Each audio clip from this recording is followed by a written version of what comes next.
সবাই কেমন আছেন? হ্যালো এভরিওয়ান, আশা করছি ভালো আছেন। আমাকে শুনতে পাচ্ছেন কিনা জানাবেন। আজকে কেসের যে রিটেন পরীক্ষাটা হয়েছে, আপনাকে কেউ কোশ্চেন দেখেছেন?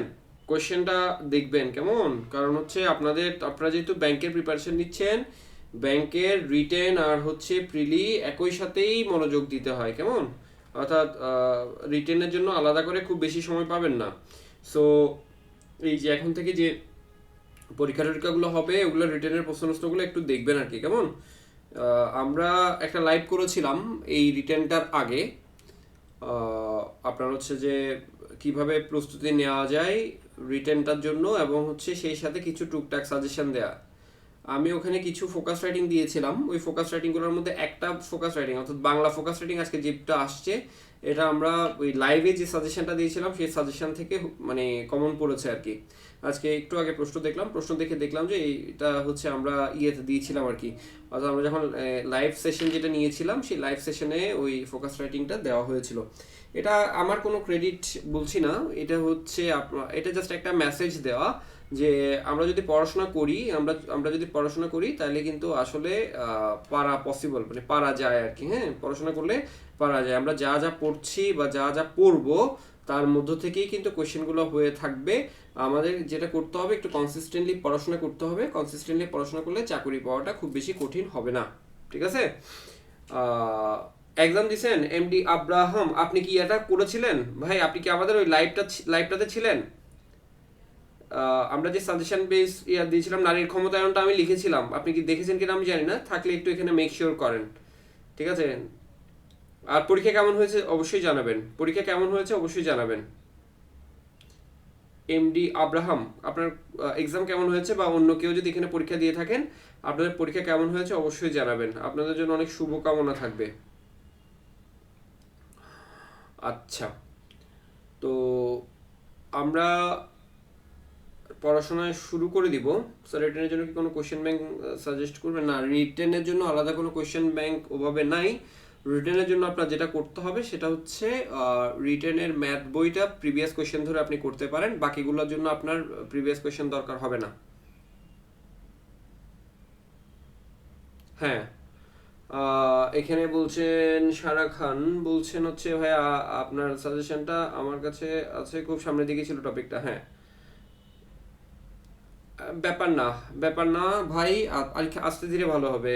হ্যাঁ, প্রথম দিকেই ছিল, এটা কোনো ব্যাপার না। প্রথম এক্সাম ছিল, এটা একটা এক্সপিরিয়েন্স নিয়েছেন, কোনো ব্যাপার না। বাট পরের পরীক্ষাগুলো যাতে ভালো হয় সেই চেষ্টাটা করতে হবে। পরীক্ষা খারাপ হবে, পরীক্ষা, আমাদের কাজ হচ্ছে পড়াশোনা করা, ঠিক আছে? এখানে পরীক্ষা ভালো হয়েছে খারাপ হয়েছে এগুলো নিয়ে মন খারাপ করার কোনো সুযোগই নেই, কারণ আপনি একটা পরীক্ষা দিয়ে আসার পরে আরেকটা পরীক্ষার ডেট পেয়ে যাচ্ছেন। সো একটা পরীক্ষা নিয়ে আসলে আপনার ইয়ে করার সুযোগ নাই যে আমার পরীক্ষা খারাপ হয়েছে এটা নিয়ে হা হতাশ করা বা মন খারাপ করার কোনো সুযোগই নেই। আর প্রথম পরীক্ষা দিয়েছেন, কোনো ব্যাপার না, দেখবেন পরীক্ষা এমন, এর পরের পরীক্ষাটা এমন ভালো হবে আপনার চাকরিটাই হয়তো সেখানে হয়ে যাবে, ঠিক আছে? সো ইয়ে করেন, পরীক্ষা, আমাদের কাজ হচ্ছে যেটা বলছিলাম, আমাদের কাজ হচ্ছে শুধু পড়াশোনা করা। আমাদের হাতে আছে শুধু ভালো পড়াশোনা করাটা, ভালো করে নিয়ম মেনে পড়াশোনা করাটাই শুধু আমাদের হাতে আছে কেমন। আর পরীক্ষা কেমন হবে এইটা আমাদের হাতে নাই, যেটা আমাদের হাতে নাই সেটা নিয়ে চিন্তা করে লাভ নেই। আমাদের হাতে যেটা আছে সেটাই আমাদের চিন্তা করতে হবে। আমাদের হাতে আছে আমরা পড়াশোনা করতে পারি, যত বেশি সম্ভব পড়াশোনা করতে পারি আমরা পড়াশোনা করব। পরীক্ষা যা হওয়ার হবে ওটা উপরওয়ালা দেখবে, ঠিক আছে? ওটা নিয়ে প্যানিক হওয়ার কিছু নাই, টেনশন করারও কিছু নাই। আজকে যাদের পরীক্ষা খারাপ হয়েছে, নেক্সট দিন তাদের আরো অনেক ভালো অপরচুনিটি আসবে, তাদের সামনে আরো অনেক ভালো পরীক্ষা হবে তাদের। এগুলো কোনো ব্যাপার না, পরীক্ষা খারাপ হইতেই পারে, নো ম্যাটার।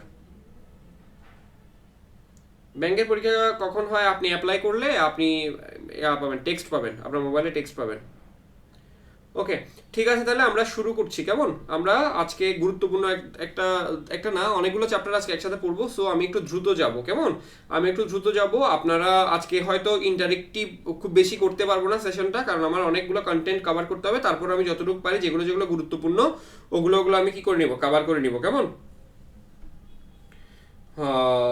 মেহেদি হাসান, এটার উত্তর অন্য কোনো ক্লাসে বলা হবে। হ্যাঁ, আজকে আসলে ওভাবে সময় নেই, তো আজকে কন্টেন্ট বেশি অনেক। হ্যাঁ, বাংলা ব্যাকরণ, ধ্বনি ও বর্ণ, আমরা শুরু করছি, সবাই একটু মনোযোগ দিব।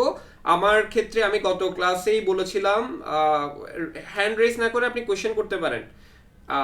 আমি গত ক্লাসে বলেছিলাম আমার ক্লাসের একটা বৈশিষ্ট্য হচ্ছে আমার ক্লাসের বেশিরভাগ পড়া ক্লাসেই হবে, ঠিক আছে? ক্লাসের পড়া ক্লাসে আমি 50 থেকে 70% পড়া কমপ্লিট করে দেওয়ার ট্রাই করব। সো আজকেও সেটার ব্যতিক্রম হবে না। আসেন আমরা শুরু করি, ক্লাসে থাকলে এই পড়াগুলো হয়ে যাবে। আসেন, ধ্বনি বা বর্ণ, এটা আসতেছে কোত্থেকে? আগে প্রথমে আসেন ব্যাকরণ থেকে, ঠিক আছে? আমাদের ব্যাকরণের টপিক, তো আমরা ব্যাকরণ জিনিসটা কিভাবে আসলো একটু দেখি। দেখেন, ব্যাকরণ জিনিসটা কিভাবে আসছে। ব্যাকরণ জিনিসটাকে আমরা ভাঙলে পাই বি যোগ আ যোগ ক্রি যোগ অন সমান ব্যাকরণ। তাহলে ব্যাকরণ একটি সংস্কৃত শব্দ। ব্যাকরণ একটি সংস্কৃত শব্দ যার অর্থ হচ্ছে বিশেষভাবে বিশ্লেষণ করা। ব্যাকরণ একটি সংস্কৃত শব্দ যার অর্থ হচ্ছে বিশেষভাবে বিশ্লেষণ করা, ঠিক আছে? প্রথম স্লাইড মনে থাকবে তো? ব্যাকরণ কি ধরনের শব্দ? সংস্কৃত শব্দ। এটার কি বিশেষভাবে, এটার অর্থ কি বিশেষভাবে বিশ্লেষণ করা, ঠিক আছে? বাংলা ব্যাকরণ রচনার ইতিহাস, এগুলো জাস্ট একটু আপনার চোখ বুলাই নেবেন। আপনাকে প্রশ্ন আসতে পারে এভাবে করে, পানিনি কে ছিলেন, এটা একটা প্রশ্ন আসতে পারে। পানিনি কে ছিলেন, এটা একটা প্রশ্ন আসতে পারে। উত্তর হচ্ছে উনি বিখ্যাত ব্যাকরণবিদ ছিলেন। তিনি বিখ্যাত ব্যাকরণবিদ ছিলেন। তাহলে বিখ্যাত ব্যাকরণবিদের নাম কি আমি একটু পরে জিজ্ঞেস করবো প্রশ্নটা। পানিনি, ঠিক আছে? তিনি কোন বইটা রচনা করেন? খ্রিস্টপূর্ব 1400 অব্দের দিকে অষ্টাধ্যায়ী নামে একটা বই তিনি লিখেন আর কি। অষ্টাধ্যায়ী নামে একটা ব্যাকরণ তিনি রচনা করেন। আচ্ছা, বাংলা ভাষার প্রথম লিখিত ব্যাকরণ, খুবই গুরুত্বপূর্ণ প্রশ্ন। আসেন, বাংলা ভাষার প্রথম পর্তুগিজ পাদ্রী ম্যানুয়েল দা এসেম্পসাও রচনা করেন পর্তুগিজ শব্দকোষ, এইটা। তাহলে এখন একটা জিনিস দেখেন, বাংলা ভাষায় লিখিত প্রথম ব্যাকরণ কে? এটা হচ্ছে 1743 সালে, মনে রাখবেন 1743 সালে। সালটা মনে রাখবেন, এটা সালটা জরুরি।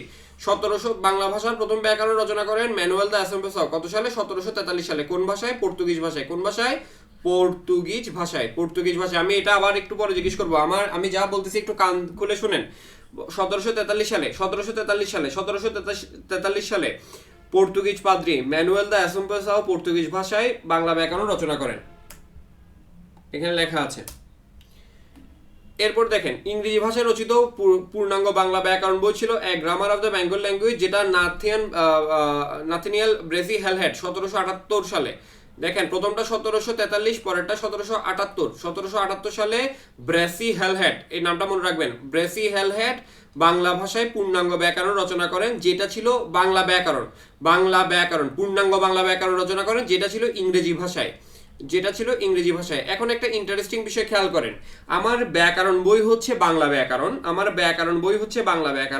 যেই বাংলা ব্যাকরণটা আমি অলরেডি এতগুলো বই পাইলাম, কিন্তু কোনোটাই কি নাই, বাংলাতে লেখা নাই। বইটা হচ্ছে বাংলা ব্যাকরণ, কিন্তু লেখা হয়েছে অন্য ভাষায়। প্রথমে লেখা হলো পর্তুগিজ ভাষায়, এখন আমরা পাচ্ছি হচ্ছে কি ভাষায়? ইংরেজি ভাষায়। পর্তুগিজ ভাষায় কত সালে পাইছিলাম? 1743 সালে। ইংরেজি ভাষায় কত সালে পাইলাম? 1778 সালে। তাহলে এখন একটা বিষয় চলে আসতেছে না, আমাদের ল্যাঙ্গুয়েজের ব্যাকরণ আমাদের ভাষায় লিখার একটা প্রবণতা তৈরি হইলো। ওখান থেকে কি হইলো দেখেন, ওখান থেকে 1833 সালে রাজা রামমোহন রায় গৌড়ীয় ব্যাকরণ নামে একটা ব্যাকরণ রচনা করেন, যেটি ছিল বাংলা ভাষায় লিখিত প্রথম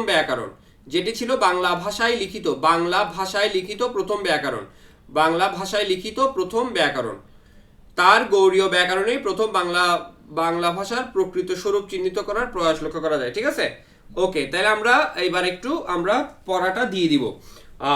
কিরকম? প্রথম বাংলা ব্যাকরণ কে রচনা করেন, কত সালে এবং কে রচনা করেন? দ্রুত আনসার করেন। প্রথম বাংলা ব্যাকরণ কত সালে, কে রচনা করেন? দ্রুত আনসার করেন, লিখেন, সবাই লিখেন, মেসেজে লিখেন। 1743, কে এটা লিখতে হবে। হ্যাঁ, দ্রুত 1743 সালে বলে পানিনি রচনা করে। আমি কি বললাম, কি বললো? 1743 সালে ম্যানুয়েল দা এসেম্পসাও, ভেরি গুড। এরপর the grammar of Bengal language, অর্থাৎ ইংরেজি ভাষায় কত সালে পাইলাম? ইংরেজি ভাষার ব্যাকরণটা কত সালে পাইলাম? ব্রেসি হেলহেডের 1778 সালে। ওকে, তাহলে আপনাকে যদি প্রশ্ন আসে বাংলা ভাষায় লেখা ব্যাকরণটা আমরা কত সালে পাইছি? বাংলা ভাষায় লেখা ব্যাকরণ 1833। ব্যাকরণ বইয়ের নাম কি ছিল? 1833 গৌড়ীয় ব্যাকরণ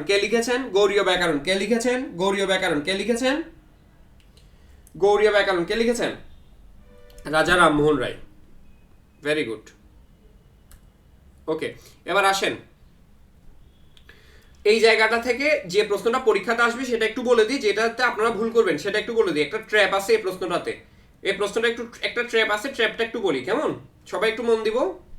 আচ্ছা, আপনাকে কোয়েশ্চেনটা দুইভাবে হতে পারে, দেখেন। প্রথম, বাংলা ভাষার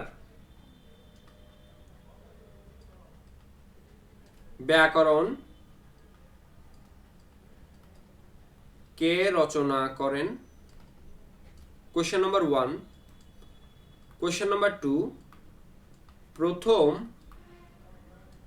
বাংলা ভাষায় ব্যাকরণ কে রচনা করেন? প্রশ্ন পাইলাম দুইটা, খুব ভালো করে খেয়াল করেন। প্রথম প্রশ্নটা হচ্ছে প্রথম বাংলা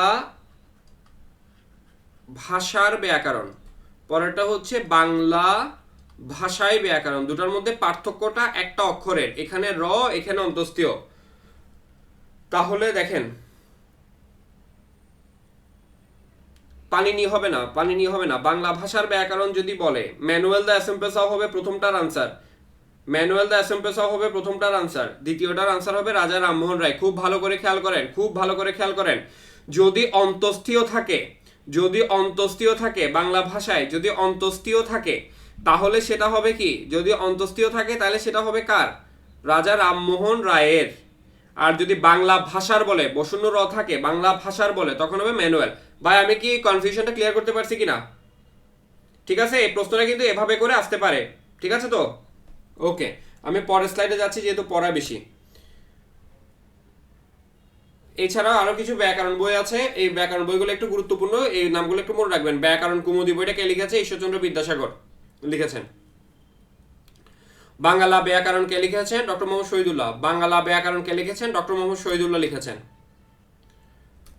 এরপর হচ্ছে ব্যাকরণ মঞ্জুরি বইটা কে লিখেছেন? ডক্টর মোহাম্মদ এনামুল হক লিখেছেন। ব্যাকরণ মঞ্জুরি বইটা কে লিখেছেন? ডক্টর মোহাম্মদ এনামুল হক লিখেছেন। এখানে লেখা আছে এটা, এখানে বেশ কিছু বইয়ের ইয়া দেওয়া আছে, এটা এটা দেখবেন। ভাষার মৌলিক অংশ, ভাষার মৌলিক অংশ কয়টি? ভাষার মৌলিক অংশ কয়টি? ভাষার মৌলিক অংশ কয়টি? 4টি। ব্যাকরণিক চিহ্ন কয়টি বলেন তো? ব্যাকরণিক চিহ্ন কয়টি? ব্যাকরণিক চিহ্ন কয়টি? এটা কি ব্যাকরণিক চিহ্ন 4টি? এটা কি সবাই জানতেন? ব্যাকরণিক চিহ্ন 4টি, এটা কি সবাই জানি আমরা? ব্যাকরণিক চিহ্ন সবাই জানি কিনা? ব্যাকরণিক চিহ্ন যে 4টি, এটা কি সবাই জানি? জানি না। এটা অনেক বইতেই নাই, কাজে এটা খুব ভালো করে মাথায় রাখবেন, যে কোনো পরীক্ষাতে চট করে চলে আসতে পারে। বাংলা ভাষা, যে কোনো ভাষার মৌলিক অংশ যেমন 4টি থাকে, এই যে ধ্বনি, শব্দ, বাক্য, অর্থ। আর আমাদের ব্যাকরণে ব্যাকরণিক চিহ্ন হচ্ছে 4টি। এই ব্যাকরণিক চিহ্নগুলো হচ্ছে এইটা, এটা একটা, এটা একটা, এটা একটা, এইটা। এই 4টাকে বলা হয় আমাদের ব্যাকরণে ব্যাকরণিক চিহ্ন, ঠিক আছে?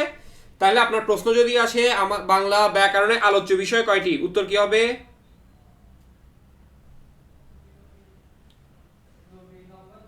চারটি। ব্যাকরণিক চিহ্ন কয়টি? ব্যাকরণিক চিহ্ন কয়টি? তাও 4টি, ঠিক আছে? 4টা ব্যাকরণিক চিহ্নগুলো চিনবেন? এই কাজ কি এগুলার? এগুলার কাজ আস্তে ধীরে শিখবেন। যেমন প্রথমটা হচ্ছে ধাতু চিহ্ন, ঠিক আছে? ধাতু চিহ্ন আপনি যখন প্রকৃতি প্রত্যয় করবে তখন হচ্ছে আপনার কি ধাতু চিহ্ন ব্যবহার করা লাগবে। যখন আপনি ধ্বনির পরিবর্তন করবেন তখন নিচের 3টা ব্যবহার করা লাগবে। ধ্বনির পরিবর্তন আজকে আছে ক্লাস, ঠিক আছে?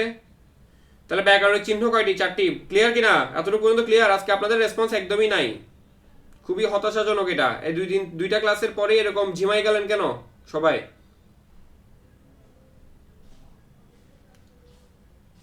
ওকে, ব্যাকরণের মূল আলোচ্য বিষয় হচ্ছে 4টি, এটা আমরা জানি। ধ্বনিতত্ত্ব, শব্দতত্ত্ব বা রূপতত্ত্ব, বাক্যতত্ত্ব বা পদক্রম, অর্থতত্ত্ব, ঠিক আছে? ওকে, ধ্বনিতত্ত্ব খেয়াল করবেন কোনটা কিসের আলোচ্য বিষয়, এটা খুব ভালো করে ইয়ে করতে হবে। কোনটা কিসের আলোচ্য বিষয় এটা খুব ভালো করে মনে রাখতে হবে, কেমন? ধ্বনির উচ্চারণ বিধি, ধ্বনির পরিবর্তন, সন্ধি, নত্যসত্ত্ব বিধান, বানান, এগুলো সবগুলো ধ্বনিতত্ত্বের আলোচ্য বিষয়, এগুলো মাথায় রাখবেন। এগুলো সবগুলো ধ্বনিতত্ত্বের আলোচ্য বিষয়, এগুলো মনে রাখতে হবে। আমি একটু পরে লিখতে দিব। শব্দতত্ত্ব বা রূপতত্ত্ব মনে রাখবেন। শব্দতত্ত্ব বা রূপতত্ত্ব আলোচনা করে, শব্দের গঠন নিয়ে, শব্দতত্ত্ব বা রূপতত্ত্ব আলোচনা করে শব্দের গঠন নিয়ে, বাংলা শব্দের গঠন নিয়ে। তাহলে শব্দতত্ত্ব বা রূপতত্ত্বের আলোচ্য বিষয় কি কি হইতে পারে? সমাস, প্রকৃতি প্রত্যয়, অনুসর্গ, উপসর্গ, ক্রিয়ার কাল, পদ প্রকরণ। খুব ভালো করে খেয়াল করেন, পদ পরিবর্তন যদি থাকে অপশনে সেটা হবে বাক্যতত্ত্বের আলোচ্য বিষয়, কিন্তু পদ প্রকরণ যদি থাকে সেটা হবে শব্দতত্ত্বের আলোচ্য বিষয়। পদ প্রকরণ থাকলে সেটা শব্দতত্ত্বের আলোচ্য বিষয়, পদ পরিবর্তন থাকলে বাক্যতত্ত্বের আলোচ্য বিষয়। পুরুষ ও স্ত্রীবাচক শব্দ, তারপর হচ্ছে দ্বিরুক্ত শব্দ, সংখ্যাবাচক শব্দ, পদাশ্রিত নির্দেশক, ধাতু, শব্দের শ্রেণীবিভাগ, এগুলো সবগুলো শব্দতত্ত্বের আলোচ্য বিষয়। এবার দেখেন কারক, এটা এখানে লিখেছি একটা বিশেষ কারণে। এই কারক এটা এখানে হবে না, এটা এখানে পুরাতন বইতে ছিল, এই কারণে এখানে লিখেছি। কারক হচ্ছে পুরাতন বইতে ছিল শব্দতত্ত্বের আলোচ্য বিষয়, নতুন বইতে কারক হচ্ছে আপনার বাক্যতত্ত্বের আলোচ্য বিষয়। নতুন বইতে কারক হচ্ছে কিসের আলোচ্য বিষয়? বাক্যতত্ত্বের আলোচ্য বিষয়। নতুন বইতে এটা হচ্ছে বাক্যতত্ত্বের আলোচ্য বিষয়। কারক, কারক বাক্যতত্ত্ব। কারক কোন তত্ত্ব? বাক্যতত্ত্ব। কারক কোন তত্ত্বের আলোচ্য বিষয় একটু বলেন, সবাই উত্তর করেন। কারক কোন তত্ত্বের আলোচ্য বিষয় যদি আসে, বাংলা ব্যাকরণের কোথায় কারক আলোচনা করা হয়? উত্তর করেন সবাই উত্তর করেন, লিখেন। কারক কোথায় আলোচনা করা হয়? বাক্যতত্ত্ব। হ্যাঁ, আমরা নতুন বইয়েরটা আনসার করব। নতুন বইয়ের যদি থাকে, নতুন বইয়ের রিলেটেড অপশন যদি থাকে, অবশ্যই নতুন বইয়েরটা আনসার করব, বাক্যতত্ত্ব। গুড। এবার আসেন বাক্য বা বাক্যতত্ত্বের আলোচ্য বিষয়। তাহলে বাক্যতত্ত্বের আলোচ্য বিষয় কি হবে? বাক্য, তারপর হচ্ছে বাক্য প্রকরণ, বাক্য পরিবর্তন, বাক্য রূপান্তর, প্রবাদ প্রবচন, এগুলো সবগুলো হচ্ছে। তবে বাগধারা মনে রাখবেন, বাগধারা এটা হচ্ছে অর্থতত্ত্বের আলোচ্য বিষয়।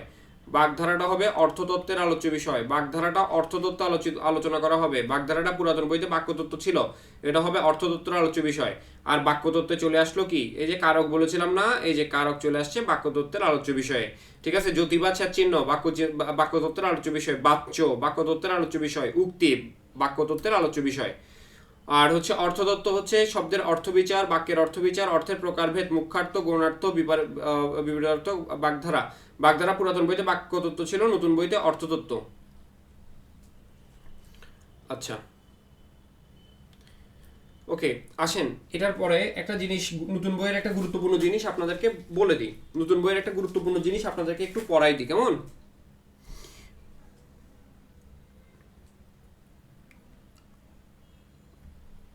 নতুন বইতে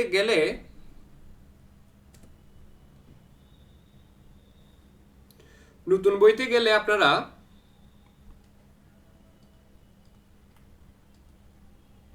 বাগার্থ নামে একটা চ্যাপ্টার পাবেন। বাগর্থ নামে একটা চ্যাপ্টার পাবেন, বাগর্থ। ঠিক আছে, আমাদের যে শব্দগুলো আছে এই শব্দগুলোর যে পরিবর্তন হয়েছে সে পরিবর্তন রিলেটেড, যেটা এই টপিকটা সে পরিবর্তন রিলেটেড আলোচনাটা করেছে আর কি। হ্যাঁ, এখানে দেখেন কোনো একটা শব্দের অর্থ 5 ভাবে পরিবর্তিত হয়। সেটা কিভাবে? অর্থ, প্রসারণ, অর্থ সংকোচন, অর্থ উন্নতি, অর্থ অবনতি,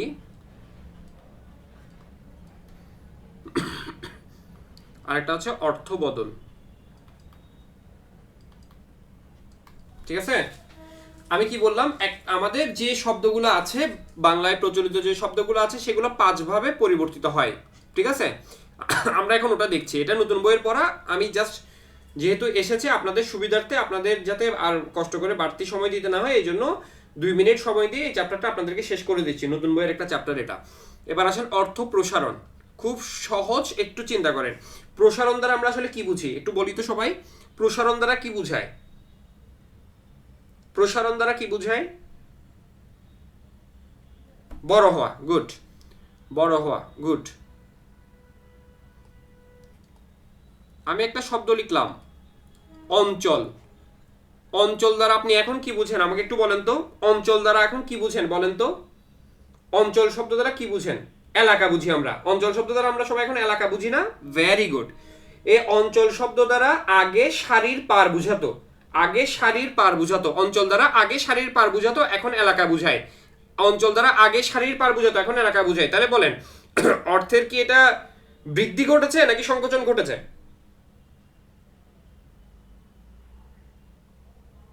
বৃদ্ধি ঘটেছে। তাহলে অঞ্চল, তাহলে এটা কিসের উদাহরণ? অর্থ প্রসারণের উদাহরণ।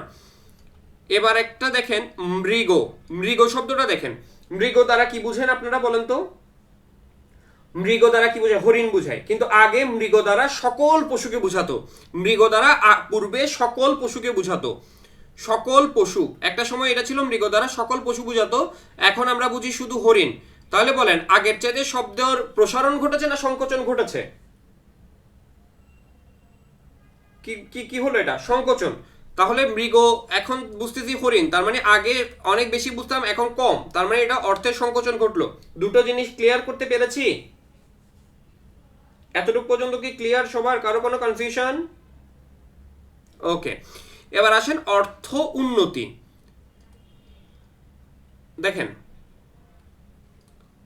অপরূপ শব্দ দ্বারা কি বুঝতেন আগে, এখন কি বুঝেন? অপরূপ দ্বারা আমরা কি বুঝি বলেন তো? অপরূপ মানে কি বলে? অপরূপ মানে কি বুঝায়? সুন্দর বুঝায়। এ অপরূপ শব্দের পূর্ব মিনিং ছিল কুৎসিত, বিশ্রী। অপরূপ শব্দের পূর্বের বা আগের মিনিং ছিল বিশ্রী। তাহলে আগে নেগেটিভ, এখন পজিটিভ, তাহলে উন্নতি হলো না অবনতি হইলো? আগে নেগেটিভ ছিল, একটা খারাপ জিনিস বুঝাইতো, এখন ভালো জিনিস বুঝায়, তাহলে এটা কি হইলো? উন্নতি হয়েছে। এটাকে বলা হচ্ছে অর্থের উন্নতি। দেখেন এটা কিন্তু সংকোচন বা প্রসারণ না। আগে ছোট বুঝাইতো এখন বড় বুঝায়, ব্যাপারটা এরকম না। আগে খারাপ বুঝাইতো এখন ভালো বুঝায়, এরকম হলে অর্থের উন্নতি। ঠিক আছে, এখন দেখেন আমরা দ্বন্দ্ব পড়েছিলাম না? দ্বন্দ্ব, এই দ্বন্দ্ব দ্বারা আমরা কি বুঝি বলেন তো? দ্বন্দ্ব, দ্বন্দ্ব দ্বারা কি বুঝি? ঝগড়া ঝামেলা বুঝাইতো, কিন্তু দ্বন্দ্ব শব্দের প্রকৃত অর্থ বা পূর্বে যেটা ছিল সেটা ছিল মিলন। তাহলে পূর্বে ভালো বুঝাইতো এখন খারাপ বুঝায়, পূর্বে মিলন বুঝাইতো এখন ঝগড়া বুঝায়। তাহলে কি উন্নতি হয়েছে না অবনতি হয়েছে? উন্নতি হলো নাকি অবনতি হলো? অবনতি। এটা হলো অর্থ অবনতি। অর্থবদল। অর্থবদল দেখেন গবাক্ষ, এই শব্দটার আগের অর্থ ছিল গরুর চোখ, গরুর চোখ, এখন বুঝি জানালা। তাইলে এটা অর্থের উন্নতিও হয় নাই অবনতিও হয় নাই, সম্প্রসারণও হয় নাই প্রসারণও হয় নাই, এটা সরাসরি অর্থটা চেঞ্জ হয়ে গেছে। এটাকে বলতেছে অর্থবদল, এটাকে বলতেছে অর্থবদল। ক্লিয়ার ভাই? এতটুকু পর্যন্ত কি সবাই বুঝতে পারছি কিনা? এই চ্যাপ্টারটা ক্লিয়ার। নতুন বইয়ের একটা চ্যাপ্টার আপনাদেরকে শেষ করে দিলাম, এখান থেকে যদি প্রশ্ন আসে আনসার করতে পারবেন এখন আশা করি। এবং প্রশ্ন আসলে এখানে যেরকম উদাহরণ আছে উদাহরণগুলো ধরে প্রশ্ন আসবে, মনে পারবেন কিনা বলেন ভাই? পারবেন তো? দেখেন আমি ক্লাস করা, আমি ক্লাস করাটাকে কেন বেশি কি করি, ক্লাস করাটাকে কেন বেশি উৎসাহিত করি? দেখেন এই চ্যাপ্টারটা আপনার বাসায় পড়লে আপনি হয়তো ইয়াও করতেন না, পড়তেনও না, বা পড়লেও হয়তো ওভাবে খেয়াল করে পড়তেন না। এখন যেহেতু, এখন যেহেতু আপনার ক্লাসে পড়াটা হয়ে গেল, কিছুটা হলেও মনে থাকবে। উদাহরণ আসলে, উদাহরণ এছাড়া আসলে সেটাও পারবেন। শব্দ দেখলে, যেমন দ্বন্দ্ব শব্দটা আপনি জানেন না, দ্বন্দ্ব শব্দ অর্থ যে মিলন, এটা কিন্তু সব জায়গাতেই আছে। ঠিক আছে, আরেকটা বিষয় হচ্ছে এখানে শব্দের অর্থগুলো জানতে হবে, আর এখানে এর বাইরে আসার সম্ভাবনা কিছুটা কম। এটার পিছনের কারণটা হচ্ছে আসলেও সেটা আপনার পরিচিত শব্দ আসবে, অপরিচিত শব্দ আসবে না। আচ্ছা, কিন্তু আগের শব্দগুলো ওইটার জন্য বললাম আগের শব্দগুলো সিলেক্টিভ পড়েন। আরে ভাই বইয়ে যেগুলো আছে আপাতত এগুলো পড়েন। এখন মনে করেন যে এর বাইরে আপনাকে এখন শব্দ খুঁজতে গেলে, আপনি শব্দ খুঁজতে গেলে বা আপনাকে শব্দ খুঁজতে গেলে দুইটাই সময় সাপেক্ষ ব্যাপার। আপাতত আপাতত আমরা বইয়ের গুলো শেষ করি ভালো করে। আমাদের মেইন প্রবলেমটা হচ্ছে আমরা যেটা শেষ করার কথা এটা শেষ না করে আরো বেশি চাই, আগে এটা শেষ করেন, এরপর অটোমেটিক আপনার সামনে কোশ্চেন চলে আসবে। স্ক্রিন কেন দেখেন না? আপনি আবার জয়েন করেন। আচ্ছা, লাস্টেরটা একজন বুঝাইতে বলছেন, অর্থ বদলের যে বিষয়টা সেটা হচ্ছে গবাক্ষ। গবাক্ষ দ্বারা গরুর চোখ বুঝাতো, এখন জানালা বুঝায়। ঠিক আছে, তাহলে দেখেন এটা অর্থের সংকোচন প্রসারণ, উন্নতি অবনতি কিছুই হলো না, বরঞ্চ কি হলো আপনার অর্থের বদল ঘটলো। ঠিক আছে, ক্লিয়ার কি না? এতটুকু পর্যন্ত শেষ? ওকে, ঠিক আছে। তাহলে আমি পরেরটাতে যাচ্ছি, কেমন, পরের স্লাইডে যাচ্ছি। এটা একটা সম্পূর্ণ, এটা একটা আপনাদের জন্য বোনাস ছিল আর কি। এটা আপনাদের জন্য একটা বোনাস ছিল, আমি ইয়ে করে দিলাম, পড়াই দিলাম, ঠিক আছে। ওকে, এবার আসেন, এখানে হচ্ছে কোন তত্ত্বের আলোচ্য বিষয় কি, এটা লেখা আছে অলরেডি, আমরা জিস্ট আকারে পড়িয়ে ফেলেছি, এটা এটা লাগবে না। এবার আসেন আরেকটা প্রশ্ন নিয়ে আপনারা প্রায়শ ভুল করে থাকেন, কোনটা কিসের উপাদান, কোনটা কিসের উপকরণ, তাই না? উপাদান এবং উপকরণ, এটা নিয়ে। আচ্ছা, আমরা প্রশ্নগুলা পরে করি, আজকে বললাম যেহেতু পড়ার ইয়াটা বেশি, আজকে কোশ্চেনগুলো আমরা একটু কম নিই, কেমন, একটু পড়াই। আচ্ছা, উপাদান শব্দ, কোনটা উপাদান কোনটা উপকরণ, এটা নিয়ে আমরা প্রায়শ কনফিউজ থাকি না? ভাষার উপকরণ কোনটি, উপাদান কোনটি, এগুলো আমাদেরকে অনেক বেশি ভোগায়। আজকে আমরা চেষ্টা করি এই জিনিসটা আমরা ক্লিয়ার করার জন্য, এই জিনিসটা যাতে আমরা ক্লিয়ার করে ফেলতে পারি, কেমন, উপাদান এবং উপকরণ।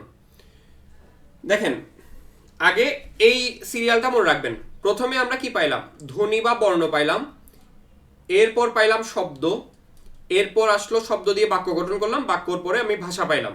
তাহলে প্রথম হচ্ছে মনে রাখবেন ধ্বনি বা বর্ণ পাইলাম, এরপর শব্দ পাইলাম, তারপর বাক্য পাইলাম, তারপর ভাষা পাইলাম। ঠিক আছে, ক্লিয়ার? ওকে, দেখেন, মূল উপাদান বা ক্ষুদ্রতম একক, দুইটা কথা একাই। দেখেন, ভাষার মূল উপাদান কি যদি জিজ্ঞেস করে, ভাষার মূল উপাদান কি যদি জিজ্ঞেস করে, তাহলে সেটা হবে ধ্বনি বা বর্ণ। খুব ভালো করে খেয়াল করেন, ভাষার মূল উপাদান ধ্বনি বা বর্ণ, ভাষার মূল উপকরণ বাক্য, ভাষার মৌলিক উপাদান শব্দ। তিনটা জিনিস, তিনটা জিনিস ভালো করে পড়েন।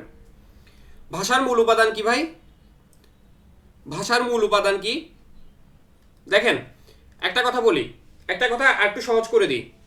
ভাষা বলুক, বাক্য বলুক, শব্দ বলুক, ঠিক আছে, ভাষা বলুক, বাক্য বলুক, শব্দ বলুক, যদি মূল উপাদান কি জিজ্ঞেস করে, যদি বলে মূল উপাদান কি, সেটা হবে ধ্বনি বা বর্ণ, সেটা হবে ধ্বনি বা বর্ণ, ঠিক আছে, সেটা হবে ধ্বনি বা বর্ণ। এতটুকু মনে থাকবে কিনা বলেন?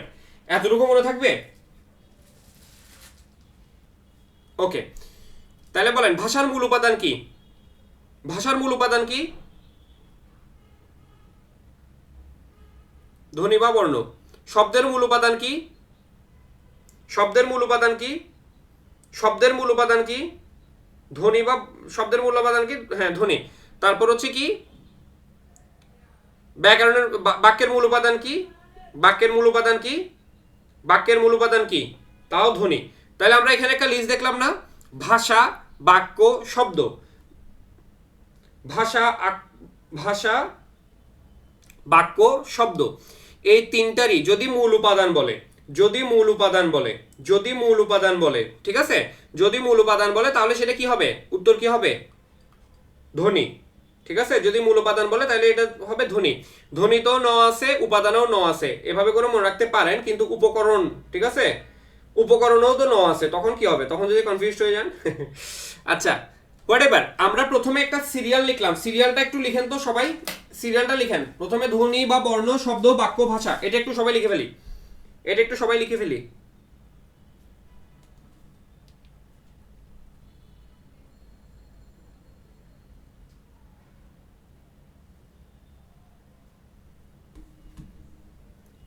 ধ্বনি, শব্দ, বাক্য, ভাষা, সবাই একটু লিখি, সবাই একটু লিখি।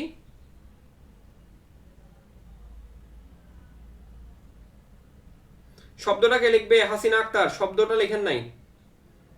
ধ্বনি, শব্দ, বাক্য, ভাষা। ওকে, তাহলে দেখেন, প্রথমটা ছাড়া, প্রথমটা ছাড়া বাকি যে তিনটা আছে, শব্দ, বাক্য, ভাষা, এদের মূল উপাদান যদি আমরা বলি, এদের মূল উপাদান যদি আমরা বলি, তাহলে কয়টা হবে? কয়টা হবে? একটা, সেটা হচ্ছে কি, ধ্বনি। কেন, জিনিসটা একটু বলে দিই, আর একটু মনে থাকবে। মনে রাখবেন, উপাদান কখনো পরিবর্তন হয় না, উপকরণ পরিবর্তন হয়, উপাদান পরিবর্তনশীল নয়, উপাদানটা পরিবর্তনশীল নয়। তাহলে আমাকে বলেন, আমাদের বর্ণ কি পরিবর্তনশীল নাকি ফিক্সড? আমাদের বর্ণ কি পরিবর্তনশীল নাকি ফিক্সড? আপনাকে যদি আমি বলি একটা বাক্য রচনা করেন, এখানে আপনি কয়টা বর্ণ দিয়ে রচনা করতে পারবেন? আমাদের বর্ণ আছে কয়টা? আমাদের বর্ণ কয়টা আছে? আমাদের বর্ণ আছে কয়টা? 50টা না? 50 না? এই 50টার বাইরে কি বর্ণ আপনি ক্রিয়েট করতে পারবেন? পারবো না। তাহলে উপাদান একটা এভাবে করে মনে রাখবো আমরা, উপাদান সবসময় ফিক্স থাকে। তাহলে ভাষার বলেন, বাক্য বলেন, শব্দ বলেন, আপনাকে যদি বলি শব্দ তৈরি করেন, আপনি শব্দ তৈরি করতে হলে আপনার কি লাগবে? বর্ণ লাগবে। বর্ণ কি আপনি 50টার বেশি পাবেন? ডেফিনেটলি পাবেন না। তাহলে শব্দের উপাদান ধ্বনি বা বর্ণ, বাক্যের উপাদান ধ্বনি বা বর্ণ, ভাষার মূল উপাদান ধ্বনি বা বর্ণ। Is it clear? এখন আপনার যদি কোশ্চেন থাকে ধ্বনি বা বর্ণ, যদি দুইটাই অপশনে থাকে কোনটা আনসার করবেন? ধ্বনি বা বর্ণ অপশন থাকলে ধ্বনি আনসার করবেন, ধ্বনি বা বর্ণ অপশনে থাকলে ধ্বনি আনসার করবেন, আর যদি যে কোনো একটা থাকে তাহলে তো যে কোনো একটা হবেই। ভাই এতটুকু পর্যন্ত বুঝাইতে পারছি কিনা? মূল উপাদান যদি আসে সবাই পারবো কিনা আগে এটা মেক শিওর করেন আমাকে। মূল উপাদান যদি আসে এটা সবার মনে থাকবে কিনা, এটাতে আপনারা অনেক বেশি ভোগেন, এই কারণে বারবার বলতেছি। ওকে, কঠিন লাগতেছে কিনা? কঠিন লাগতেছে কিনা আপনাদের? পড়াশোনা কি কঠিন লাগতেছে? বাংলা পড়া কি কঠিন লাগতেছে? আচ্ছা, করে এটা কি স্যারকে শোনানোর জন্য বলতেছেন না আসলে আপনারা এনজয় করতেছেন, ভালো লাগতেছে, পড়া শেখা হয়ে যাচ্ছে, চাপ হচ্ছে কিনা?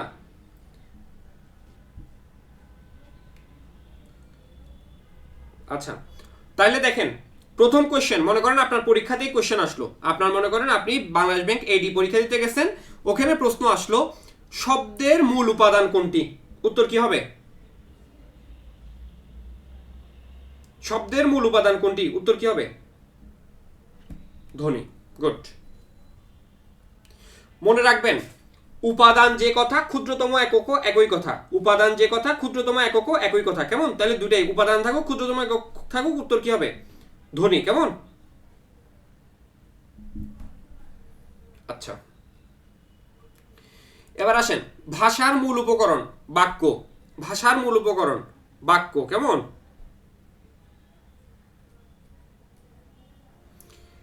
উপকরণ যদি বুঝায়, উপকরণ যদি জানতে চায়, কি জানতে চাইলে? উপকরণ যদি জানতে চায়, যেটা জানতে চাইবে তার আনসার আগেরটাই হবে আনসার। তাহলে ভাষার আগে এখানে কিসের অবস্থান আছে? ভাষার আগে কার অবস্থান আছে এখানে এই লিস্টে? বাক্য। তাহলে ভাষার মূল উপকরণ কি হবে? ভাষার মূল উপকরণ কি হবে? বাক্য। বাক্যের মূল উপকরণ কি হবে? বাক্যের মূল উপকরণ কি হবে? বাক্যের মূল উপকরণ কি হবে? শব্দ। শব্দের মূল উপকরণ কি হবে? শব্দের মূল উপকরণ কি হবে? ধ্বনি। আসেন তাহলে আমরা দেখি মিল পাই কিনা। ভাষার মূল উপকরণ বাক্য বলেছিলাম। শব্দের মূল উপকরণ, শব্দের আগে কি ছিল ভাই? শব্দের আগে কি ছিল? শব্দের মূল উপকরণ ধ্বনি বা বর্ণ ছিল না? ঠিক আছে কিনা? আচ্ছা, বাক্যের মূল উপকরণ, বাক্যের আগে কিসের অবস্থান ছিল? বাক্যের আগে কিসের অবস্থান ছিল? শব্দ।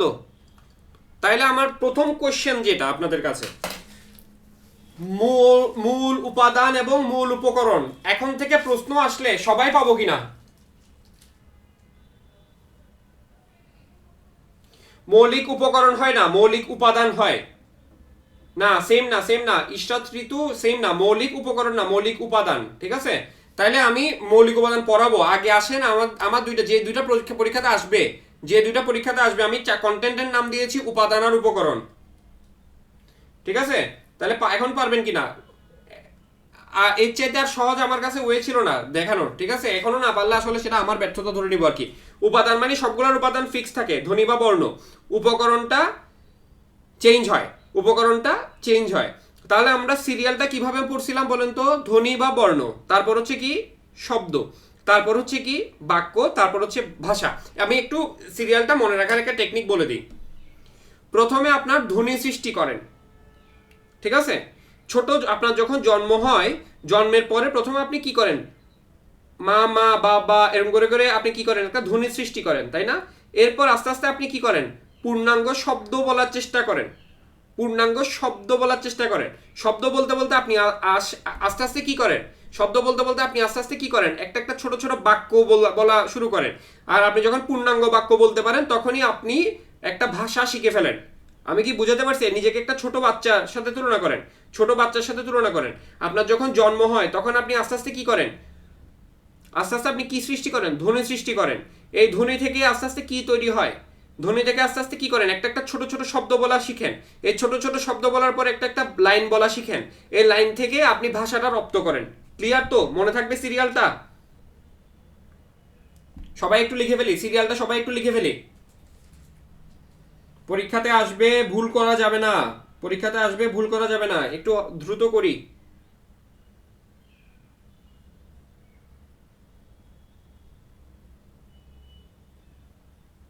ওকে, থ্যাংক ইউ ভাই।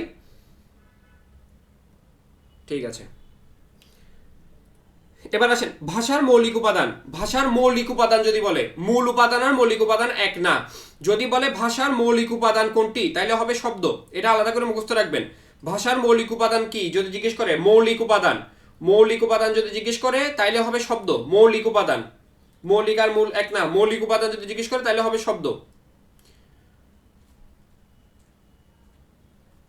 আর ভাষার বৃহত্তম একক যদি জিজ্ঞেস করে সেটা হবে বাক্য। ভাষার বৃহত্তম একক যদি জিজ্ঞেস করে, একক বা বৃহত্তম একক যদি জিজ্ঞেস করে সেটা হবে বাক্য। এগুলো জাস্ট পড়ে নেবেন।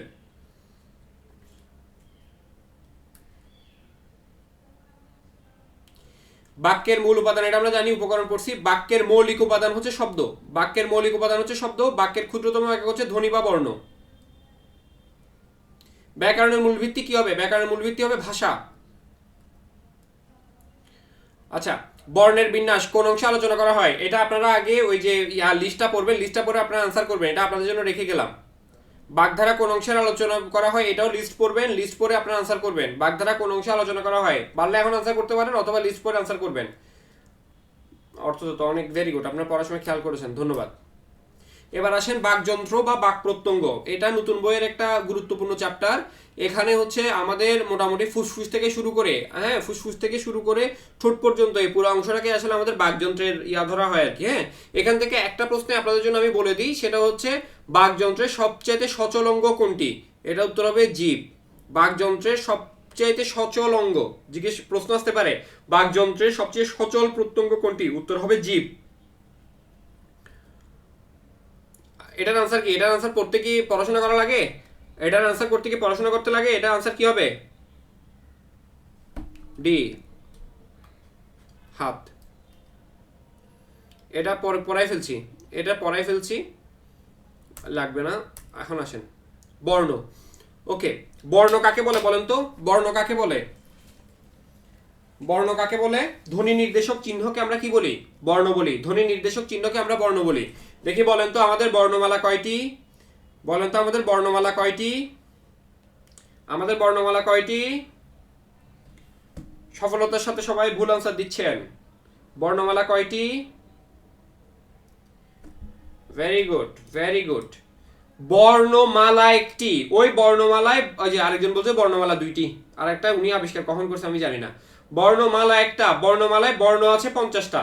বর্ণমালা কয়টা? আমাদের বর্ণমালার নাম হচ্ছে বাংলা বর্ণমালা। বর্ণমালা হচ্ছে একটা, কিন্তু বর্ণমালায় বর্ণ আছে 50টা। বোঝাইতে পারছি কিনা? আচ্ছা, তাহলে আমাদের বর্ণ কয়টা আছে বললাম ভাইয়া? এগুলো একটু পরে আবার আসবে। বর্ণ কয়টা আছে? বর্ণ আছে টোটাল 50টি। স্বরবর্ণ 11টি, ব্যঞ্জনবর্ণ 39টি, মোট 50টি। কিন্তু বর্ণমালা যদি বলে, বর্ণমালা যদি বলে সেক্ষেত্রে বর্ণমালা কয়টি? বর্ণমালা একটি। বর্ণমালা একটি, ঠিক আছে। ওকে, এবার আসেন আমরা বর্ণ নিয়ে আরো একটু পড়বো। তার আগে আমরা বর্ণতে যাওয়ার আগে অক্ষরটা একটু জেনে যাই। অক্ষর, অনেক সময় দেখবেন প্রশ্ন আসবে এই শব্দে কয়টি অক্ষর আছে, ঠিক আছে। এই শব্দে কয়টি অক্ষর আছে, ঠিক আছে। একাধিক বর্ণমালা কোন ভাষায় আছে আমার জানা নাই। সোহাগ মিয়া ভাই, আমার জানা নাই, এটা আপনি একটু জানলে আমাকে জানায়েন। আচ্ছা, অক্ষর কয়টি অক্ষর আছে, ঠিক আছে, এটা একটা প্রশ্ন আসতে পারে। এখন অক্ষর আপনি বুঝে বুঝে ভেঙে ভেঙে মানে পড়ে উত্তর মানে এভাবে পড়ে পরীক্ষা হলে আসলে একটু চ্যালেঞ্জিং হয়ে যাবে। কেমন? যেমন একটা প্রশ্ন যে একবার উচ্চারিত, এগুলো ওখানে পরীক্ষার হলে বসে যখন আপনি করবেন তখন একবার না আপনার কয়েকবার উচ্চারিত হচ্ছে মনে হবে। যেমন একটা প্রশ্ন আসতে পারে বিশ্ববিদ্যালয়, এই বিশ্ববিদ্যালয়টাতে কয়টি অক্ষর আছে, ঠিক আছে। এখন সবাই একটু বাংলিশে মেসেজ লিখি না আমরা? বাংলিশে আমি, এম আই আমি, তুমি, টি ইউ এম আই তুমি, ঠিক আছে। আবার ওইটা না টাকলা ইংলিশ না, আমি কে এম এ আমা, হ্যাঁ, তুমি কে টি ও এম এ তোমা, এরকম না। আপনারা যেরকম মানে বাংলিশ লিখেন, বাট এটা একটু শুদ্ধ বাংলিশ হইতে হবে আর কি। তো বিশ্ববিদ্যালয়টাকে সবাই একটু বাংলিশে লিখেন তো। বিশ্ববিদ্যালয়টাকে একটু সবাই বাংলিশে লিখেন। মানে বিশ্ববিদ্যালয় ইংরেজি ইউনিভার্সিটি, আপনি বিশ্ববিদ্যালয়টাকে লিখবেন। হ্যাঁ, এখন এখানে যেটা লিখছেন বিশ্ববিদ্যালয় যেটা লিখেছেন এখানের মধ্যে ভাওয়েল কয়টা আছে একটু দেখেন, ভাওয়েল কয়টা আছে একটু দেখেন তো। বিশ্ববিদ্যালয় এটার মধ্যে ভাওয়েল কয়টা পাইছেন? যে বিশ্ববিদ্যালয় আপনারা লিখছেন সেটাতে ভাওয়েল কয়টা আছে দেখেন। ভাওয়েল তো এ ই আই ও ইউ 5টা। বিশ্ববিদ্যালয়ে ভাওয়েল কয়টা? 5টা। মনে রাখবেন, মনে রাখবেন, যদি কোনো শব্দর অক্ষর জানতে চাই, যদি কোনো শব্দের অক্ষর জানতে চাই সরাসরি শব্দটাকে কি করবেন, বাংলিশ মানে ইংরেজিতে লিখবেন, লিখে দেখবেন ওখানে ভাওয়েল কয়টা আসছে, যে কয়টা ভাওয়েল সে কয়টা অক্ষর। তাহলে বিশ্ববিদ্যালয়ে আপনারা বলছেন 5টা ভাওয়েল আছে, তার মানে বিশ্ববিদ্যালয়টিতে অক্ষর কয়টি? অক্ষর কয়টি? 5টি। অক্ষর কয়টি? 5টি। বুঝতে পারছি? এবার আসেন, ফার্ম গেট লিখেন তো সবাই, ফার্ম গেট বানান লিখেন, ফার্ম গেট যেভাবে আছে ওভাবে লিখেন। আপনার জিএটি লিখেন না, ফার্ম গেট বানান কেউই জিএ এটা বানানটা জিএটি হবে না, এটা আপনি ফার্ম গেট বানান জানেন বলে, কিন্তু যেভাবে আছে হুবহু লিখলে কি হবে? হুবহু লিখলে কি হবে? Farm gate. হুবহু লিখলে কি হবে? বানান কোনোভাবেই ভুল হবে না। আপনি আমি এটা না শুনেন, কোনো একটা বিষয় যদি ইয়া না থাকে, শর্টকাট কোনো কিছু পড়ানোর ক্ষেত্রে এটা আমরা কয়েকবার চিন্তা করি যে এটা মানে কোনো বুমেরাং হইতে পারে কিনা। এটা বুমেরাং হবে না। ফার্ম গেট, তাহলে ফার্ম গেটে ভাওয়েল কয়টা আছে? আপনি দেখেন ফার্ম গেট বানানটা আপনি ওই যে এখানে আছে তো গেট, ফার্ম গেট, আপনি গেট কোথায় পাইলেন? ঠিক আছে, তাহলে গেট, ফার্ম গেট, এখানে দুইটা ভাওয়েল কয়টা আছে? দুইটা। ভাওয়েল যদি দুটো থাকে তাহলে অক্ষর কয়টা হবে? অক্ষরও দুইটা। দেখেন কর্নেল, কর্নেল বানানের মেইন বানানটা কি? আপনি যদি ওই বানানে যান তাহলে কিন্তু ভুল করবেন। কর্নেল বানান যেটা, অরিজিনাল বানান যেটা কলোনেল, অরিজিনালটা কিন্তু কলোনেল। কিন্তু আমরা যদি যারা আমরা পড়াশোনা জানি না, মনে করেন যে আমরা পড়াশোনা জানি না, তারা কি কর্নেল বানান এভাবে লিখবো? কেউ লিখবো না। আমরা কর্নেল বানানটা কিভাবে লিখবো বলেন তো? কর্নেল। তাহলে এখানে ভাওয়েল কয়টা পাইছেন? কর্নেল, সিও আর বা কেও আর যে কোনোটাই দেন, কোনো সমস্যা নেই। কনসোনেন্ট আমার কোনো দরকার নেই, কনসোনেন্ট যত খুশি আনেন, সমস্যা নাই তো। তাহলে ভাওয়েল সেম থাকবে। তাহলে কর্নেল কয়টা পাইলেন? ভাওয়েল কয়টা পাইছি? দুইটা। ভাওয়েল দুইটা পাইছি না? ভাওয়েল দুইটা পাইছি না? তাহলে এখানে অক্ষর কয়টা হবে? অক্ষর কয়টা হবে? দুইটা। ভাই আমি কি বুঝাতে পারছি? অক্ষর চেনার এর চেয়ে সহজ কোনো উপায় নাই। নাইলে আপনি যখন ওই যে একসাথে উচ্চারিত, বারবার উচ্চারিত এভাবে যদি চিন্তা করতে যান তাহলে ওই পরীক্ষার হলে ভুলই করে আসবেন। যেভাবে বলতেছি এটা দেখেন, আপনি শব্দ যেটা দেওয়া থাকবে ওইটাকে একদম ওভাবে করেই বানান করবেন, নিজে যে বানান জানেন। যেমন ফার্ম গেট আছে, আপনি গেট বানান জানেন, ওইটা বসাইতে যাবেন না, যেটা আছে হুবহু ওইটারে বানান করবেন, তাইলেই হয়ে যাবে। যেমন আচ্ছা তাহলে আমাকে একটু বলেন তো, ভাই, ভাওয়েল কয়টা আছে? ভাই বানান করেন সবাই। ভাই ভাওয়েল কয়টা? ভাওয়েল কয়টা? দুইটা। মনে রাখবেন, ভাওয়েল দুইটার অবস্থান যদি পাশাপাশি হয়, এ এবং আই পাশাপাশি না, যদি পাশাপাশি দুইটা ভাওয়েল হয় তাদেরকে একটা ধরতে হবে। যদি পাশাপাশি দুটা ভাওয়েল হয় তাদেরকে একটা ধরতে হবে।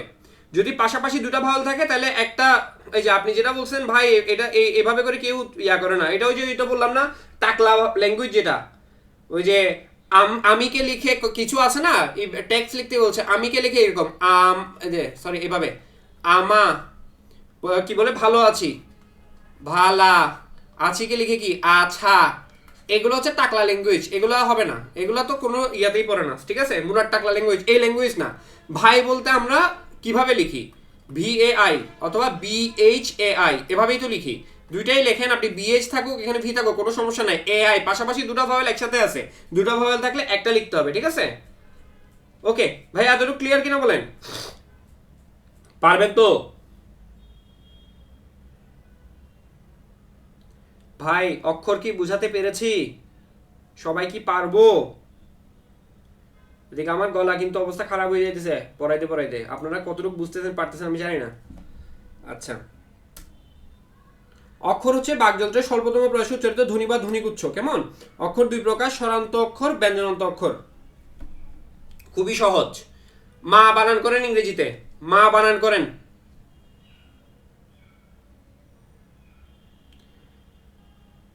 মা বানান করেন। এখানে মা বানানে লাস্টে কি আছে? এ আছে না? এটা কি ভাওয়েল না কনসোনেন্ট? এটা কি ভাওয়েল না কনসোনেন্ট? ভাওয়েল। যদি ভাওয়েল থাকে, যদি ভাওয়েল থাকে, যদি ভাওয়েল থাকে তাহলে সেটা হচ্ছে স্বরান্ত অক্ষর। যদি ভাওয়েল থাকে তাহলে সেটা হচ্ছে স্বরান্ত অক্ষর, আর যদি ভাওয়েল না পান সেটা হচ্ছে ব্যঞ্জনান্ত অক্ষর। ক্লিয়ার? আচ্ছা, এখানে একটা উদাহরণ আছে, পবন। পবন ইংরেজিতে বানান করেন তো, পবন ইংরেজিতে বানান করেন। লাস্টে কি পাইলেন? পবনের লাস্টে কি পাইলেন? এন, এনটা কি ভয়েল না কনসোনেন্ট? কনসোনেন্ট, তাহলে এটা কি হবে? ব্যঞ্জনান্ত অক্ষর। এটা কি হবে? ব্যঞ্জনান্ত অক্ষর, ঠিক আছে? আচ্ছা, তাহলে পবনে কয়টা ভাওয়েল পাইছেন? পবনে কয়টা ভাওয়েল পাইছেন? পবনে কয়টা ভাওয়েল পাইছেন? দুইটা। তাহলে অক্ষর কয়টা হবে? অক্ষর কয়টা হবে? অক্ষরও দুইটা হবে, কারণ এগুলো পাশাপাশি অবস্থান করছে না। অক্ষরও তাহলে কয়টা হবে? প বন, দুইটা অক্ষর। ভাই, অক্ষরের মতো জটিল একটা বিষয় কি শেষ হইল কিনা আপনাদের? এটা নিয়ে আর কোনোদিন ভুগবেন কিনা? আশা করতেছি ভুগবেন না, ঠিক আছে, যদি মনে রাখতে পারেন। ওকে, এবার আসেন, তাহলে এটার আনসার কি হবে? এটার আনসার কি কি হবে?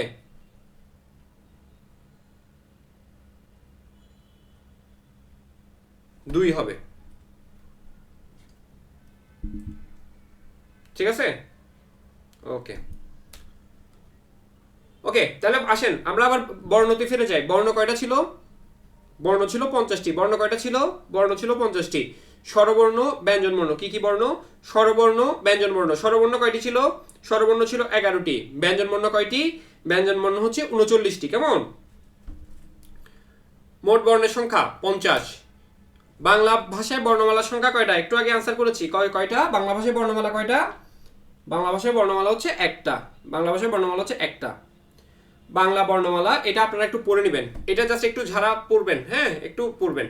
আমরা কত সালে পাইছিলাম, কোত্থেকে ব্রাহ্মী লিপি থেকে ইয়া হয়েছিল, বাংলা লিপি, এই কুটির লিপিরই হচ্ছে বিবর্তিত রূপ, ঠিক আছে? এটা একটু পড়বেন, নিজেরা একটু পড়ে নেবেন। এই স্লাইডটা হচ্ছে নিজেদের পড়ার জন্য, এটা হোমওয়ার্ক দিলাম আমি, এটা নিজেরা একটু পড়বেন।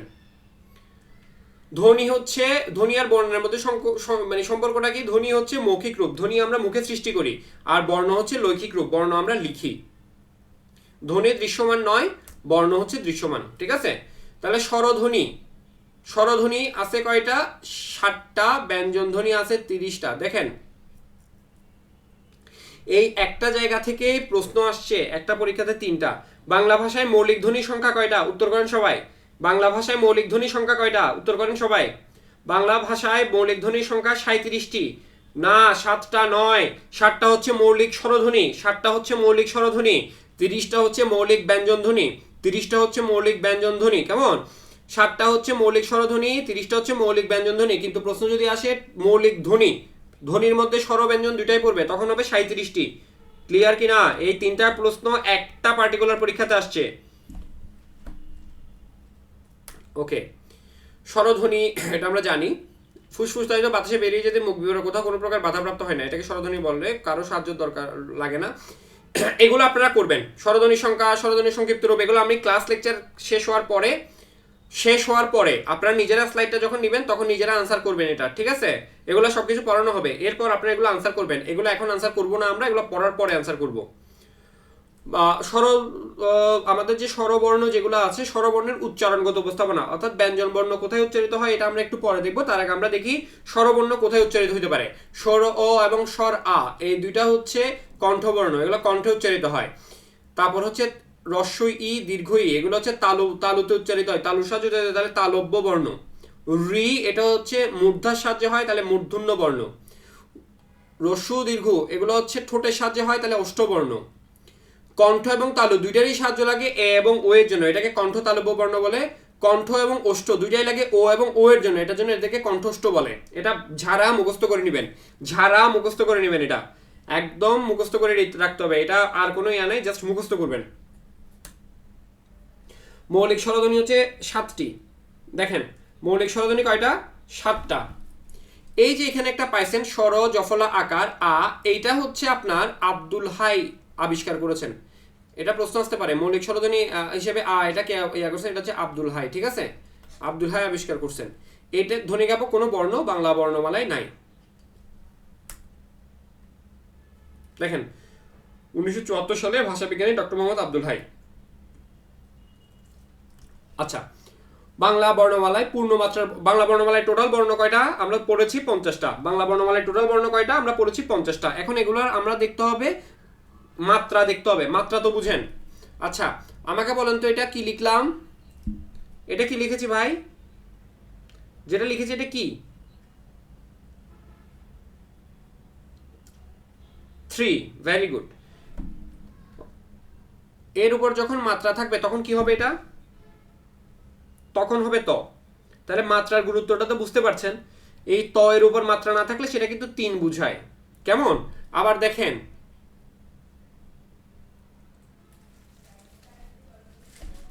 দেখেন এটা কি বুঝায়?